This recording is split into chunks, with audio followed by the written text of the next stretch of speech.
Bismillahirrahmanirrahim. Imam Ibnu Qayyim al-Jauzi mengatakan, sedih itu melemahkan hati, melemaskan tekad kebaikan dan membahayakan kemauan untuk berbuat baik. Tidak ada sesuatu yang lebih disenangi oleh setan melebihi kesedihan orang yang beriman. Assalamualaikum warahmatullahi wabarakatuh.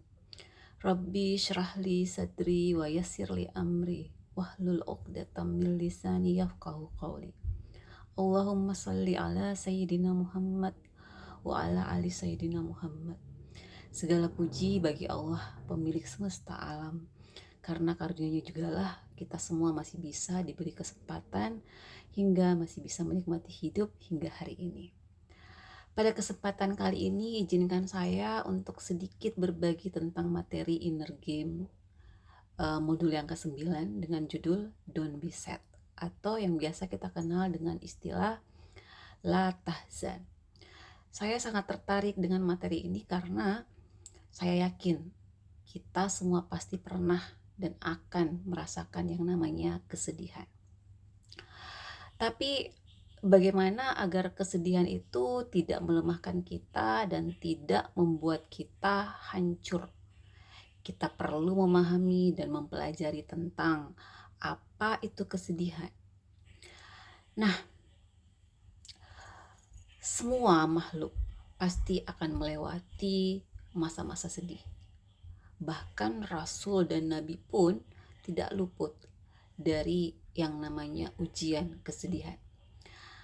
Nah, modul Don't Be Sad ini mencoba untuk mengajak kita untuk memahami bahwa kesedihan atau masalah yang membuat kita sedih ini juga adalah bagian dari takdir Allah. Dikatakan bahwa cintai takdirmu, belajar menerima takdir, karena akan selalu ada hikmah yang indah bila kita mampu berdamai dan bersabar dengan takdir. Ada sebuah kalimat yang harus kita waspadai agar tidak menjebak kita dalam kesedihan yang berlarut-larut. Kata if only atau seandainya saja adalah kata-kata yang sangat menjerumuskan kita dalam kesedihan yang mendalam. Sedih itu pasti, tetapi menderita itu adalah pilihan. Jadi, bagaimana kita mencoba menata ruang hati agar kesedihan itu mampu kita kelola untuk mendapatkan hikmah di baliknya. Ini adalah proses pendewasaan kita. Bagaimana kita bisa berdamai dengan keadaan, kesedihan, ataupun keadaan yang tidak membuat kita nyaman, maka nanti akan melahirkan ketenangan. Jadi kita harus mencoba berdamai dengan yang namanya kesedihan, ya, supaya kita bisa merasakan bahwa di balik kesedihan itu ternyata kita bisa menemukan sebuah ketenangan.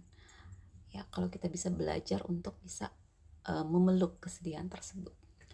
Rasulullah Shallallahu Alaihi Wasallam bersabda, mukmin yang kuat lebih dicintai Allah daripada mukmin yang lemah.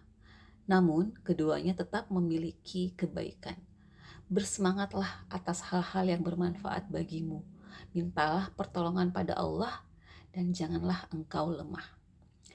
Jika engkau tertimpa musibah, maka janganlah engkau berkata, seandainya aku melakukan demikian dan demikian. Akan tetapi, hendaklah kau katakan, ini sudah menjadi takdir Allah. Setiap apa yang telah Dia kehendaki pasti terjadi. Karena perkataan lau atau seandainya itu merupakan pintu atau membuka pintu-pintu setan. Lalu bagaimana cara kita menata batin ketika sedih? Ada 5 perkara yang perlu kita hujamkan di dalam hati ketika kita sedih. Yang pertama, semua terjadi atas izin Allah. Sadari, yakini ini semua terjadi atas izin Allah. Tiada satu musibah pun yang menimpa seseorang kecuali dengan izin Allah. Dan barang siapa yang beriman kepada Allah, niscaya Dia akan memberi petunjuk kepada hatinya. Dan Allah Maha mengetahui segala sesuatu. Ketika jiwa kita lapang, energi batin akan menjadi positif, yang bahkan bisa mengundang sebuah keajaiban besar.